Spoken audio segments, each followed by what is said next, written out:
With Bahrain and Jeddah out the way, we finally got to a track where a wet race is possible.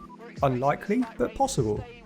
Australia is a track where driving in the rain is actually incredibly fun due to most of the corners being medium and high speed.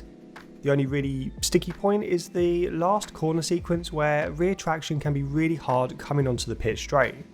For our car setup, starting with the aero, I've gone with a front wing aero of 32 and a rear wing of 22.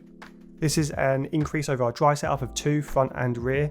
If you're racing in full wet conditions, because this car setup's for intermediates, but full wet conditions, bump that up by another 2, so you've got about 34, 24. For the transmission, I've gone 25, 50, 70. So that's lower on throttle than our dry setup and lower off throttle than our dry setup as well, which will help a little bit with slower speed rotation. The lower on throttle diff is the really important part though, because that will just help us find traction at slower speed, especially in that last corner sequence. Our suspension geometry has the camber set all the way to the left like normal. I've gone with 0 on the front toe and 0.2 on the rear toe, and that's to help with stability, again kind of targeting that last corner. For the suspension, I've gone 38 and 4, which is exactly the same as our dry setup, but then I've softened the anti-roll bars and I've gone with 14 at the front and 8 at the rear. This will help with a little bit more stability. For the ride height, I've gone 26 and 58, which is a slight increase over our dry setup, just to help us keep away from those puddles or any aquaplaning that could happen.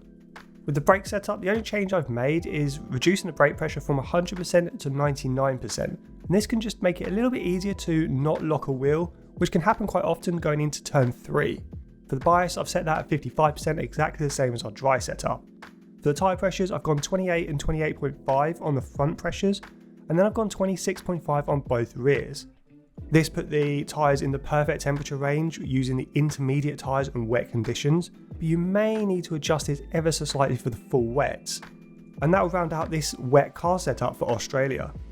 There are some corners around the track where the AI really struggle in the rain, especially the higher speed corners where you can really make up a lot of time on them. And as long as you can hang on to the rear of the car and kind of be gentle, nurse it through that last corner, this car setup makes for a really fast car in the rain. If you've enjoyed this setup, hit that like button and let me know in the comments below if you've had a wet race in Australia yet. But for now guys, I will see you on track.